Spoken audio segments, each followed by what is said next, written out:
kepada jamiah yang baru dibentuk yang namanya Nahdlatul Ulama ini.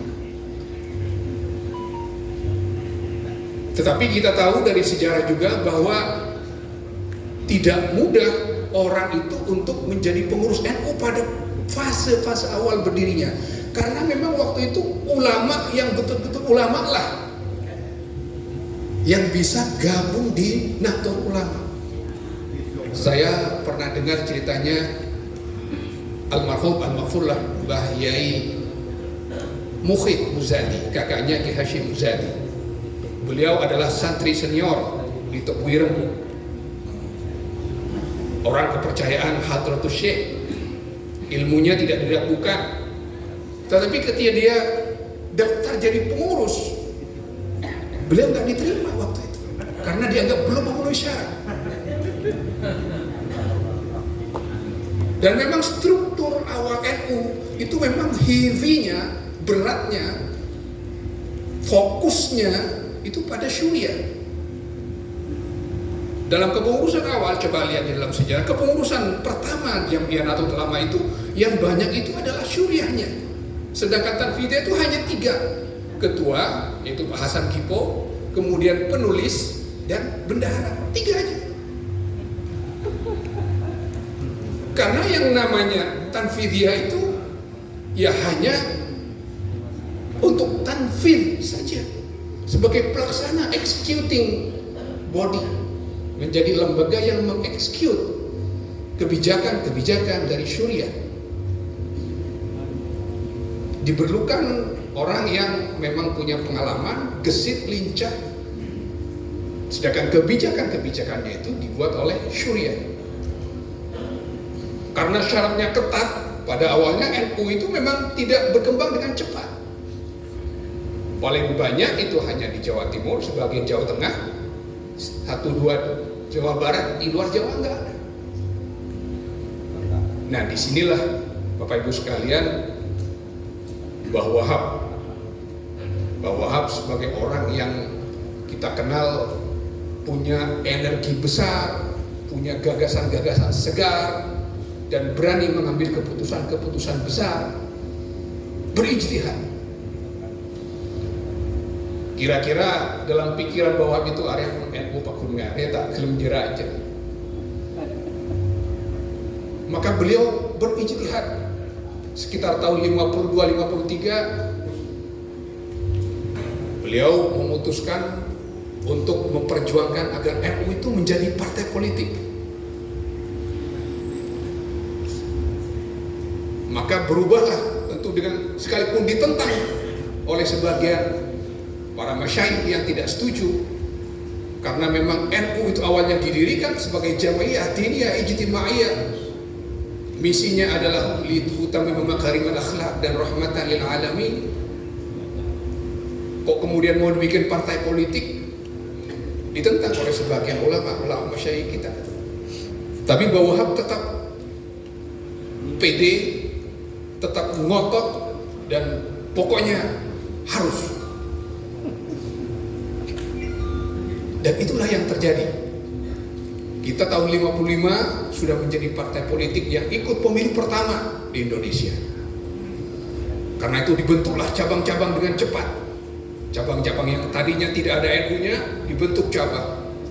Di luar Jawa, Sumatera, Kalimantan, Sulawesi, Maluku, Ambon, bahkan sampai ke Nusa Tenggara Barat dan Nusa Tenggara Timur pun dibentuk. Otomatis ini mengalami penurunan kualitas keulamaan, mengalami degradasi. Mun nyari saja ulama nunggu kita nemu ke banyak partai politik, tanu pengurus. Ya, bahwa kira-kira beliau itu ya nggak apa-apa lah. Ulama-ulama setengah ulama nggak apa-apa. Yang penting ini harus besar dulu, kira-kira begitu. Harus besar dulu. Dan betul, pemilu 55 itu kita meraih suara 18%. Tentu saja dengan membentuk underbo, membentuk badan otonom.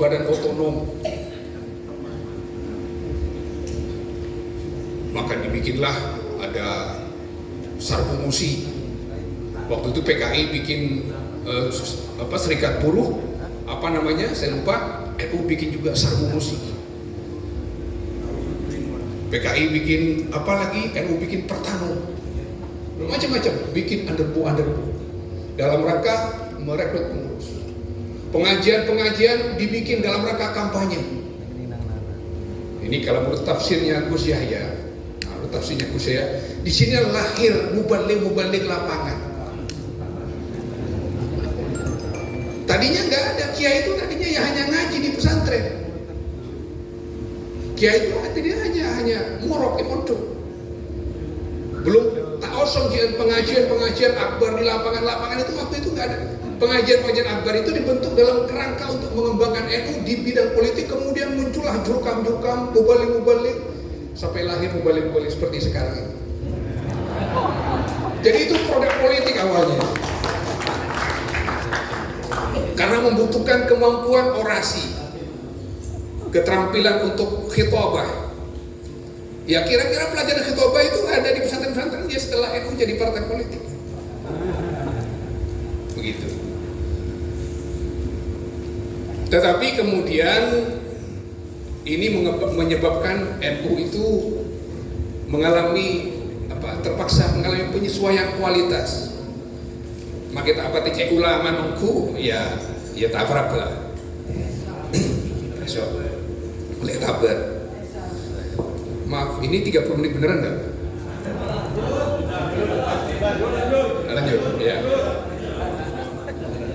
Karena tadi materinya banyak sekali. Kalau kuliah di Unusia Jakarta itu 4 semester ya. Iya.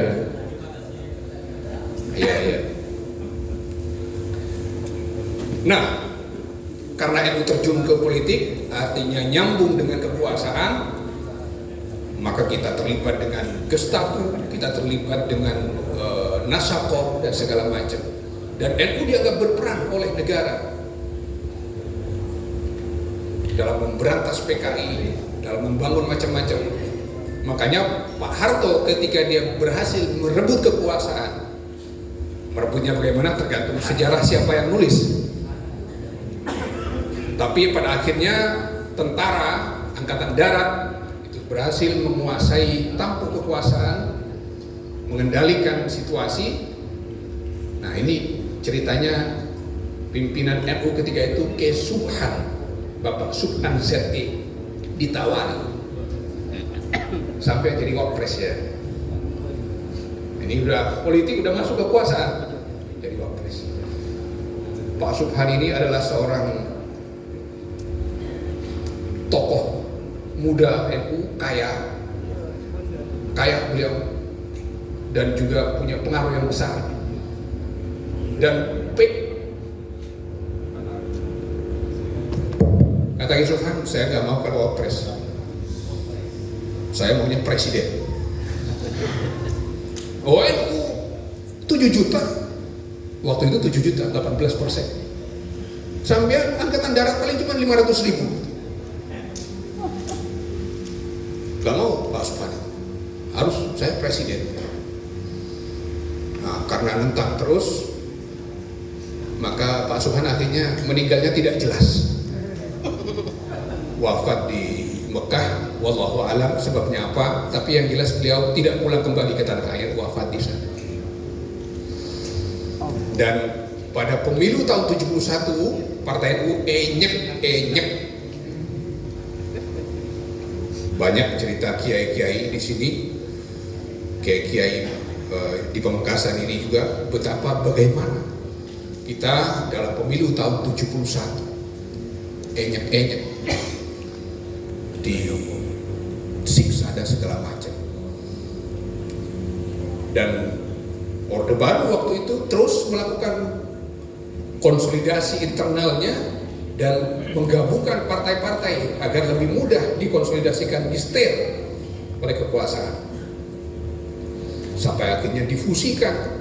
Partai yang tadinya banyak dibentuk, dikelompokkan hanya jadi 3. PPP, Golkar, dan PDI. Nah, singkat cerita, akhirnya sampailah ke tahun 84. ketika pertentangan di NU menjadi semakin meruncing, ini akhirnya muncul kubu politik sangat kuat di NU. Pak Idam Khalid itu berkuasa memimpin NU itu lemoran tahun, dan pengaruhnya sedemikian kuat. Sementara ada arus baru di NU, ada arus baru bahwa ini dalam kondisi kayak seperti ini nggak boleh diterus-terusin, tak ini harus terus lagi. Nah, seperti yang sudah kita dengar dan kita tahu bersama, akhirnya ada keputusan kembali ke khitbah. Kembali ke khitbah selama ini dipahami oleh kita sebagai tidak berpolitik. Semboyan yang paling terkenal adalah tidak kemana-mana, tapi ada di mana-mana. Tidak berpolitik. Padahal dalam kajian-kajian sejarah yang kami lakukan selama ini, kembali ke khitbah itu adalah kembali kepada semangat awal didirikannya Jamiah Nahdlatul Ulama, yaitu semangat profetik, semangat mewarisi risalah kenabian, rahmatan lil alamin dan liutammima makarimal akhlak. Itulah sebabnya mengapa Kiai Haji Ahmad Siddiq almarhum al-maghfurlah yang kemudian terpilih menjadi Rais Am itu merumuskan trilogi ukhuwah. Ukhuwah Islamiyah, ukhuwah wataniyah, dan ukhuwah basyariyah. Belum pernah orang berpikir sebelum itu ada ukhuwah basyariyah. Paling banter itu adalah ukhuwah wataniyah. Yang paling dipegang itu adalah ukhuwah Islamiyah. Yang tidak Islam artinya ya pokok lah gitu. Makanya FPI itu sampai sekarang kan begitu.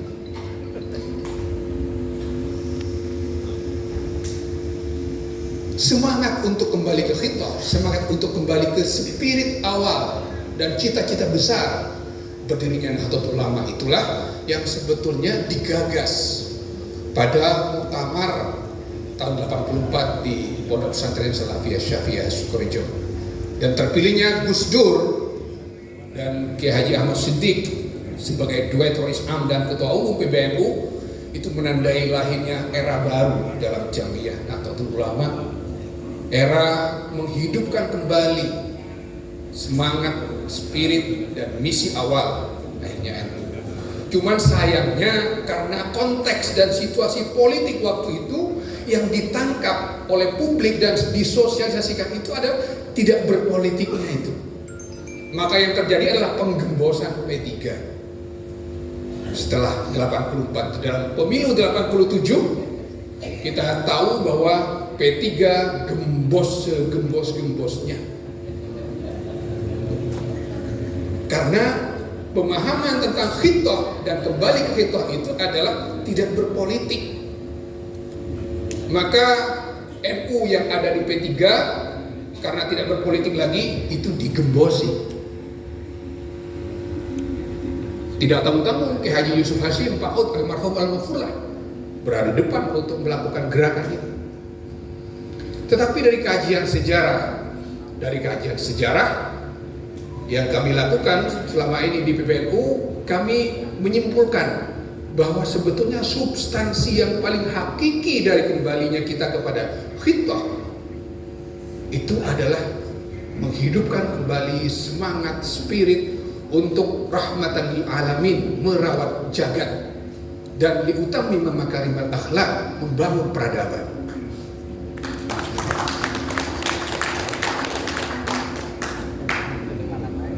Itu yang kita lakukan sekarang. Pengurus besar Nahdlatul Ulama itu sedang mengeksplorasi kembali dan mengelaborasi kembali dan merumuskannya dalam bentuk tatanan jamiah, tatanan program-program yang insya Allah mudah-mudahan akan kita kembangkan ke depan. Gus Yahya dan Kiai Miftahul Akhyar itu sangat concern terhadap sistem. Sistem itu adalah totalitas yang di dalamnya ada unsur-unsur sistem saling terkait satu sama lain untuk bergerak bersama mencapai tujuan yang dicita-citakan. Itu sistem. Dan kalau bicara sistem, terus terang NU sekalipun besar dan sudah kita gambarkan kebesarannya tadi, secara sistem NU itu masih kedodoran. Masih banyak nizam yang longgar. Padahal al-haqqu bila nizam bisa yarlibuhul batinu bin nizam. Ini yang sedang kita tata sekarang. Dan ini sebabnya mengapa ada moratorium PKPNU dan Kartano. Sampai kepada pertanyaan itu. Mengapa?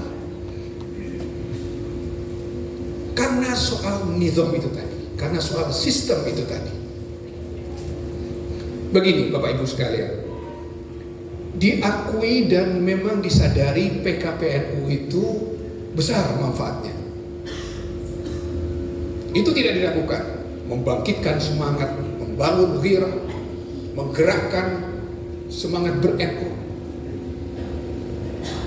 Tapi pertanyaan yang pertama, setelah punya semangat, punya ghirah, lalu what next?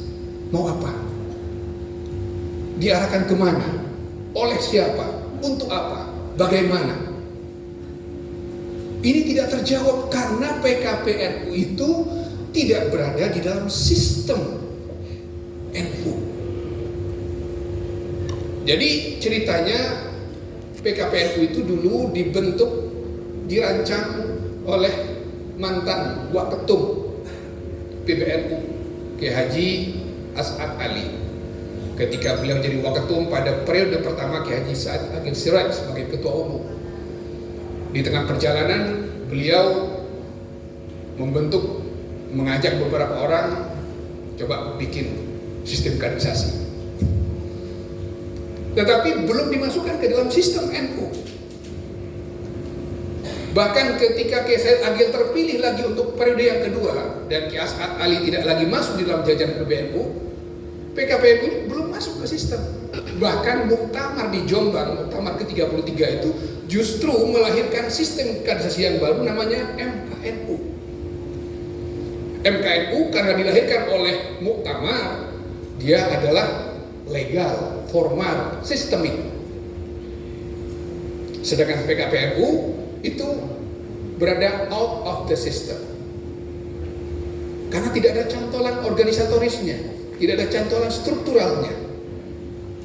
Kader yang dilahirkan pun itu ya memang yang kita dengar selama ini diserahkan kepada NU, diserahkan kepada PC, MWC untuk dimanfaatkan, menggerakkan jamiah. Tetapi ini sebetulnya berada di luar struktur. Bahkan ikatan emosionalnya para alumni PKPNU, saya juga termasuk di dalamnya, itu lebih dekat ikatan emosional kepada instruktur daripada kepada struktur. Sampai-sampai di satu tempat itu ketika instrukturnya misalnya berbeda pandangan dengan struktur, itu para alumni-alumninya itu lebih sam'an wa ta'atannya justru kepada instruktur. Bahkan ketika terjadi persaingan dalam tanda kutip untuk pemilihan kepengurusan, ada persaingan yang bahkan menjurus kepada persaingan tidak sehat antara alumni PKPNU angkatan sekian dengan alumni PKPNU angkatan sekian. Ini tidak sehat. Atau bahkan persaingan tidak sehat antara alumni PKPNU dengan alumni MKNU. Ini juga tidak sehat. Belum lagi tidak ada pengaturan. Bagaimana kalau sudah PKN di Ansor misalnya? Bagaimana kalau sudah PKL di PMI? Bagaimana kalau sudah lakut di Fatayat atau di Penuh? Bagaimana dengan kiai yang sudah dari umur remaja sampai sepuh itu sudah silahkan ikut pengajian-pengajian seperti di Sidogiri atau di Tebuireng atau di Lirboyo. Kakak saya Ki Haji Zainul Koin Husni itu sudah sepuh, putih rambutnya seperti itu, tapi karena diproyeksikan untuk menjadi Roy Surya harus ikut PKPN.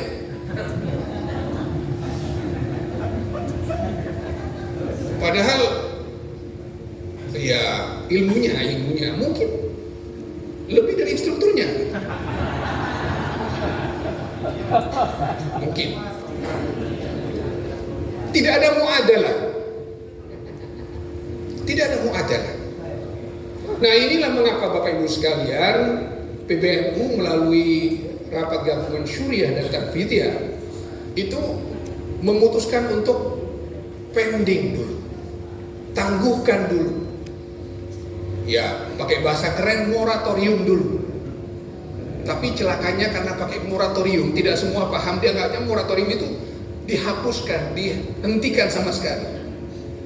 Padahal moratorium itu artinya adalah ditangguhkan sementara dalam rangka dievaluasi, dikaji, dan diciptakan sistem yang baru yang lebih komprehensif. Dan alhamdulillah sekarang tim yang dibentuk oleh pengurus besar Nahdlatul Ulama sudah menyelesaikan tugasnya menciptakan satu sistem kaderisasi NU yang tetap mengakomodir PKPNU, tapi dibuat secara sistemik, berada di dalam sistem dan dibuat berjenjang dengan orientasi yang jelas dalam rangka merawat, jaga, dan membangun peradaban. Orientasinya ke situ. Nanti ada pendidikan dasar, yaitu PKPNU. Nantinya diproyeksikan pengurus MWC itu minimal harus PKPNU. Tapi tidak cukup di situ. Kalau ingin berkhidmah, mengembangkan khidmah kepemimpinan di NU sampai di tingkat cabang, tidak cukup PKPNU. Karena di PKPNU itu belum ada wawasan kepemimpinan, hubungan horizontal, bagaimana membangun kemitraan dengan berbagai pihak. Maka diperlukan pelatihan jenjang berikutnya yang bersifat menengah. Ini nanti akan menjadi syarat bagi pengurus cabang, itu harus mengikuti pelatihan tingkat menengah. Bagaimana kalau jadi pengurus wilayah, apalagi PBNU? Tidak cukup lagi hanya dengan pendidikan pelatihan tingkat menengah, harus mengikuti pelatihan advance. Ini sudah seperti lemhanasnya di negara. Di situ sudah bicara tentang peta nasional, harus mengerti geopolitik secara internasional, membangun hubungan-hubungan dengan berbagai pihak dan segala macamnya. Pembinaan, kepemimpinan, dan segala macam leadership diberikan di situ. Loh, kalau sudah ikut PKPNU selama ini bagaimana? Apakah diakui?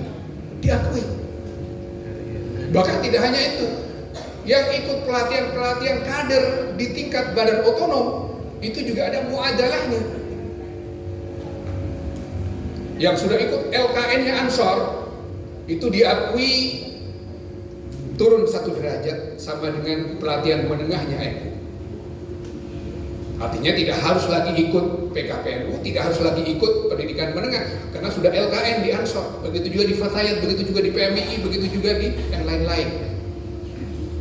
Bahkan untuk kiai-kiai yang sudah termasuk faqih, punya track record pengalaman di dalam organisasi, udah melontok di pesantren-pesantren besar, tidak diragukan keilmuan dan kefaqihannya, itu juga ada muadalah, ada pembobotan, diakui setara dengan apa? Apakah dengan pendidikan menengahnya atau dengan pendidikan tingginya dan sebagainya. Sehingga dengan demikian Bapak sekalian, pengkaderan yang kita lakukan itu sistemik, punya orientasi yang jelas, dan ini akan menjadi bagian dari upaya membesarkan Jamiah Nahdlatul Ulama ke depan. Bagaimana dengan Kartano?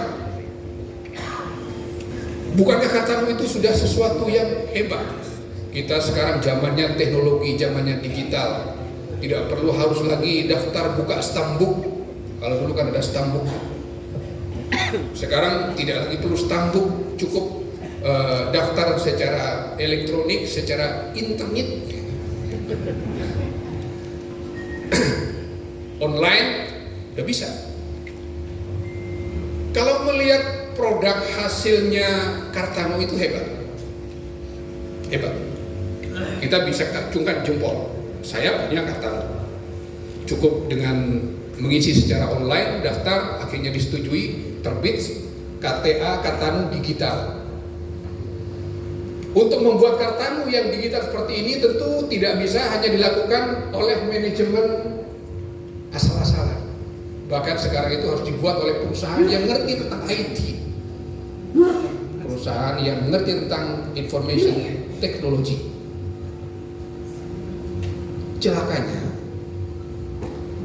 Celakanya Kartano itu dibuat oleh perusahaan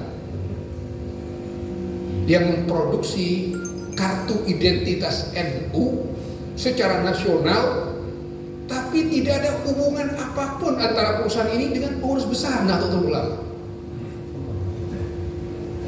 Kantornya beralamat di kantor PBNU, pemimpin-pemimpin perusahaannya juga adalah orang-orang NU, bahkan elit-elit NU, tetapi secara kelembagaan perusahaan ini tidak ada hubungan kerjasama apapun dengan pengurus besar Nahdlatul Ulama.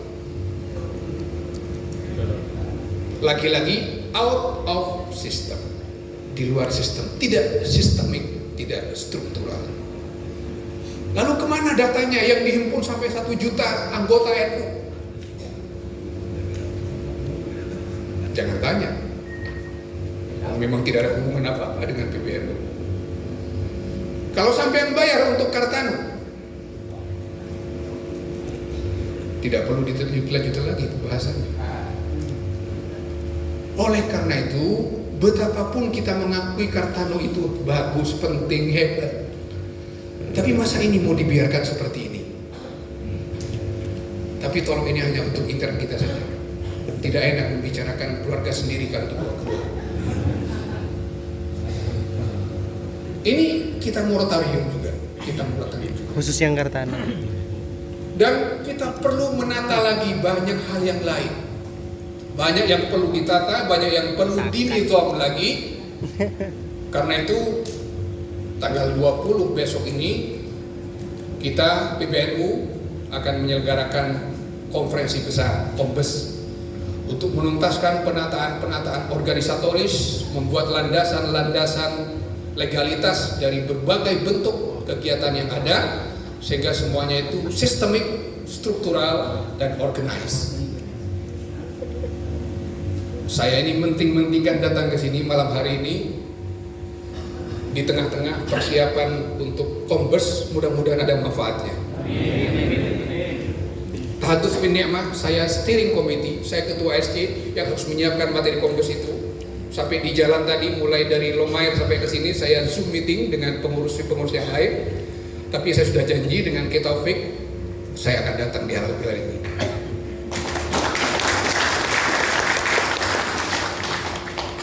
Karena kita harus punya persepsi yang sama tentang langkah-langkah NU kita ke depan. Dan tidak cukup hanya di tingkat PBNU. NU itu besar. Sampai ke tingkat RT itu ada NU. Sayap-sayap organisasinya, lembaganya, barumnya itu apa yang tidak ada di NU? Mau bicara pertanian, mau bicara pengusaha, mau bicara buruh, mau bicara perempuan, mau bicara remaja, semuanya ada di NU.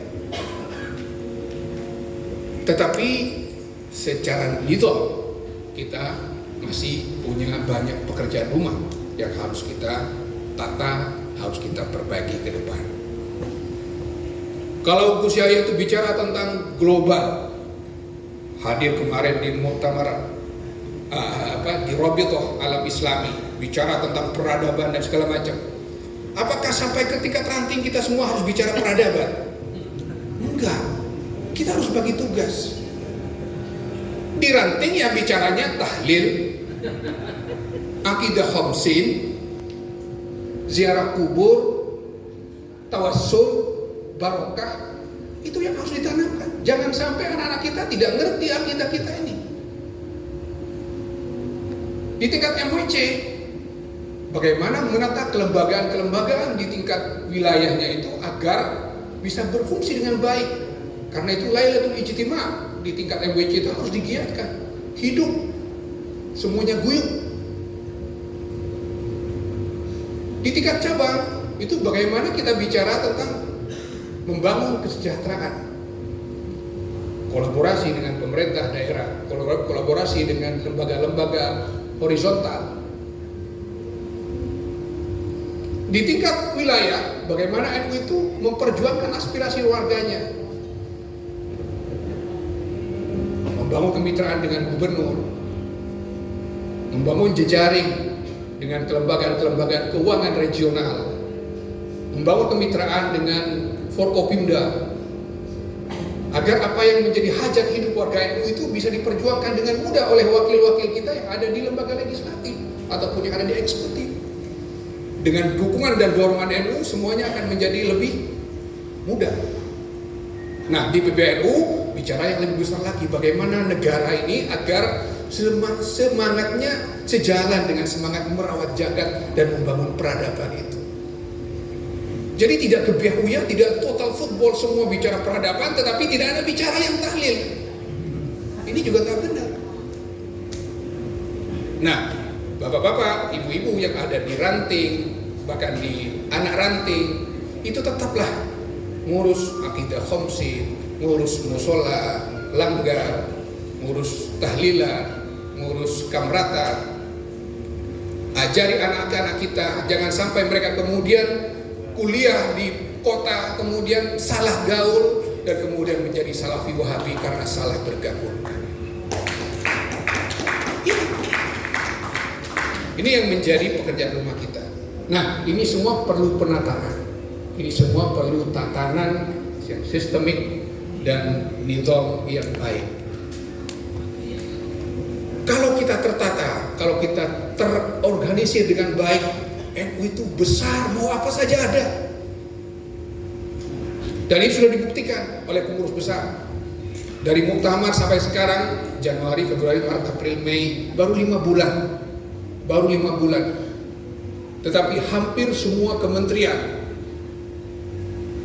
di bawah kabinet Pak Jokowi itu berebut ingin membangun kerjasama dan kemitraan. Duta besar negara-negara sahabat yang ada perwakilnya di Indonesia itu hampir tiap hari antri untuk bicara tentang bagaimana peran NU ke depan di tingkat global. Iya, sampai Ukraina dan Rusia itu hanya beda hari. Mau sama harinya takut ketemu aja. Hari ini dengan Ukraina, besok dengan Rusia. Yang Ukraina minta dukungan PBNU, yang Rusia juga begitu, minta permakluman dari PBNU.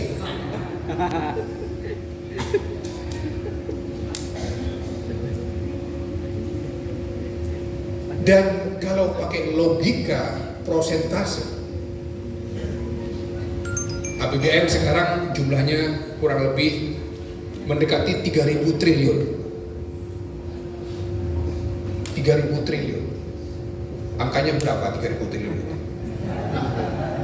Kalkulator kita nggak muat. Nah, kalau bicara logika prosentase, warga NU itu katakanlah 50% dari total penduduk Muslim Indonesia. Maka kalau APBN itu 2.700 triliun, sekurang-kurangnya 1.200 triliun, APBN itu harus bisa diarahkan untuk bermanfaat langsung atau tidak langsung bagi warga Jamiah Nahdlatul Ulama. Begitu juga APBD. Kalau APBD Pamekasan itu katakanlah berapa? 2,5 triliun. Sedangkan penduduk Pamekasan ini katakanlah 80% warga NU. Maka 80% dari 2,5 triliun itu harus bisa direkayasa sedemikian rupa agar bisa bermanfaat directly or indirectly bagi warga NU. Tetapi kalau kita tidak nizam, tidak tertata dengan baik, mana mau orang mau bermitra, bekerjasama, mengalokasikan anggarannya bagi kita. Oleh karena itu Bapak Ibu sekalian, kita sedang membangun kerjasama. Ini lagi dalam penataan, ngasih piloting, ada pilot project. Insya Allah mudah-mudahan apa yang diharapkan oleh moderator tadi agar nyampe ke Pamekasan. Insya Allah mudah-mudahan. Kita ada kerjasama dengan Kementerian Koperasi misalnya untuk membangun 10.000 wira santri. Wira santri itu artinya wira swastawan dari kalangan santri. Kita juga punya kerjasama dengan Kementerian BUMN untuk membangun 250 BUMNU, badan usaha milik Nahdlatul Ulama. Tapi ini masih piloting. Mengapa piloting? Karena sebetulnya pemerintah itu juga tidak berani kalau langsung biar dikasih itu. Ya karena kita jujur nilai kita belum rapi benar. Dan kita juga sudah kerjasama dengan KPK, kerjasama dengan Kejaksaan, kerjasama dengan PPATK untuk membentengi jangan sampai kalau program-program ini nanti jatuh ke pengurus cabang, tapi tata kelolanya tidak benar, nanti malah pengurus cabangnya masuk KPK.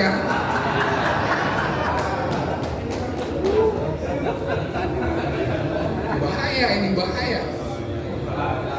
Ini bukan sengsara membawa nikmat, tapi nikmat membawa sengsara.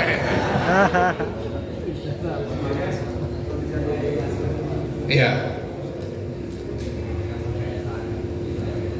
Kita juga kerjasama dengan perusahaan swasta, pihak swasta untuk membangun industri pangan berbasis jamiah nanti. Kita sedang melakukan lobby untuk bisa mengembangkan ini. Dan Bapak Ibu sekalian, mohon doa restu juga peringatan 1 abad Nahdlatul Ulama yang puncaknya nanti adalah 16 Rajab 1444 atau sekitar 7 Februari 2023. Itu sudah akan kita mulai rangkaian peringatannya mulai insya Allah pada bulan Dzulqa'dah. Jadi sepanjang tahun miladiah, tahun hijriah, dari sekarang sampai dengan tahun Rajab yang akan datang, itu kita akan full kegiatan-kegiatan dalam rangka peringatan Harlah NU. Saya berharap juga PCNU Pamekasan itu bikin kegiatan semuanya dikaitkan dengan Harlah 1 abad NU. Mau bikin apa saja, sekalipun programnya sudah jadi, bikin apa saja. Mau bikin Lailatul Ijtima dalam rangka menyongsong 1 abad. Bikin khitanan masal dalam rangka menyongsong 1 abad. Mau bikin pengajian umum dalam rangka menyongsong 1 abad. Semua kita gemakan 1 abad ini agar bangkit gairah kita Nahdlatul Ulama.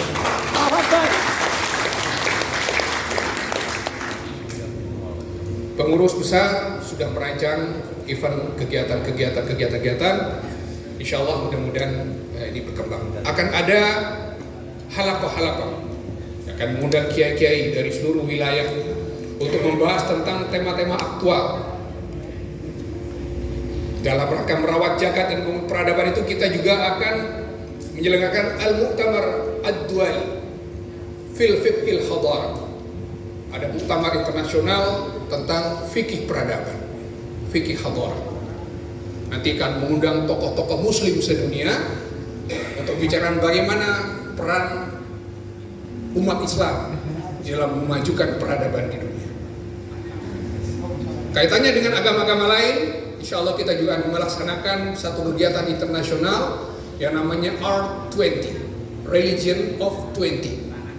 Religion of 20 atau R20 ini dikaitkan dengan event dunia yang akan dilaksanakan di Indonesia pada bulan November yang namanya G20.